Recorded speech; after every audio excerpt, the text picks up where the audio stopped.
Hello everyone, मैं हूं Divanshi Ashar and welcome back to 5 paisa. इस वीडियो में हम बात करेंगे पिरामिड टेक्नोप्लास्ट लिमिटेड के आईपीओ के बारे में। Pyramid Technoplast polymer based moulded products बनाती है और पैकेजिंग इंडस्ट्री का हिस्सा है।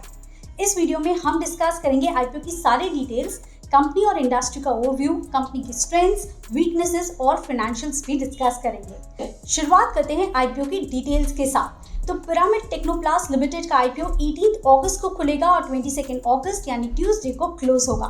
इस आईपीओ का टोटल इश्यू साइज 153 करोड़ का है, जिसमें 91.3 करोड़ का फ्रेश इश्यू है यानी 55 lakh shares and rest 61.75 crore का ऑफर फॉर सेल है, दैट इज 37.2 लाख शेयर्स। इस आईपीओ का price band 151 rupees to 166 rupees per share set किया है। इसका लॉट साइज 90 शेयर्स का है और रिटेल पार्टिसिपेंट्स इसमें मैक्सिमम 1170 शेयर्स के लिए बिड कर सकते हैं। शेयर्स की अलॉटमेंट डेट 25 अगस्त की है और 30 अगस्त को शेयर्स इंडेक्स पर लिस्ट हो जाएंगे। पीएनबी इन्वेस्टमेंट सर्विसेज लिमिटेड और फर्स्ट ओवरसीज कैपिटल लिमिटेड इस इश्यू के बुक रनिंग लीड मैनेजर्स हैं। इस आईपीओ से जुटाई गई रकम से कंपनी अपना डेट कम करेगी, वर्किंग कैपिटल रिक्वायरमेंट्स को पूरा करेगी और जनरल कॉर्पोरेट पर्पसेस के लिए भी यूज करेगी। अब कंपनी के बिजनेस को इन डिटेल समझते हैं। तो pyramid Technoplast limited industrial packaging sector में काम करती है। ये company polymer based moulded products को मैन्युफैक्चर करती है। कंपनी पॉलीमर बेस्ड ड्रम्स बनाती है जो कई सारी इंडस्ट्री के पैकेजिंग जैसे कि chemical industry, speciality chemicals, pharma industry में वाइडली यूज होते हैं। और इसके अलावा कंपनी इंटरमीडिएट बल्क कंटेनर्स में लीडिंग मैन्युफैक्चरर है और साथ ही एमएस ड्रम्स भी मैन्युफैक्चर करती है। कंपनी के ज्यादातर रेवेन्यूज पॉलीमर ड्रम सेगमेंट से आते हैं, followed by IBC and MS drum segment. 1997 में एस्टैब्लिश हुई थी ये कंपनी और आज की डेट में कंपनी के 6 मैन्युफैक्चरिंग यूनिट्स हैं, जिसमें से 4 यूनिट्स भरूच में लोकेटेड हैं and rest are located in Silvassa. Company जल्द ही अपना 7th यूनिट भी एस्टैब्लिश करने के प्रोसेस में है। टोटल प्रोडक्शन कैपेसिटी की बात करें तो कंबाइंड पॉलीमर ड्रम मैन्युफैक्चरिंग में 20,612 मीट्रिक टन्स पर एनम की कैपेसिटी है। आईबीसी मैन्युफैक्चरिंग यूनिट की कैपेसिटी 12,820 MTPA और एमएस ड्रम्स की कैपेसिटी 6,200 MTPA है अकॉर्डिंग टू द RHP। इस कंपनी के पीयर्स की बात करें तो time Technoplast limited, TPL plastic limited और मोल्टेक पैकेजिंग इसके मेजर कॉम्पिटिटर्स हैं।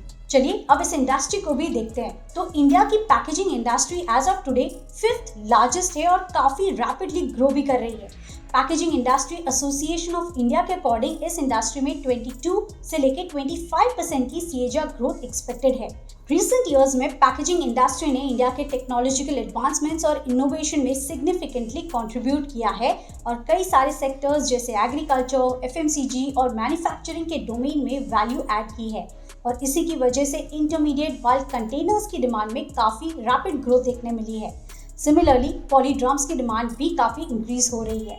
अब आते हैं कंपनी के फाइनेंशियल्स पर। तो कंपनी के रेवेन्यूज और प्रॉफिट्स में कांस्टेंट ग्रोथ देखने मिली है। Revenues grow from 313 crore in FY21 to 400 crores in FY22 and to 480 crores in FY23.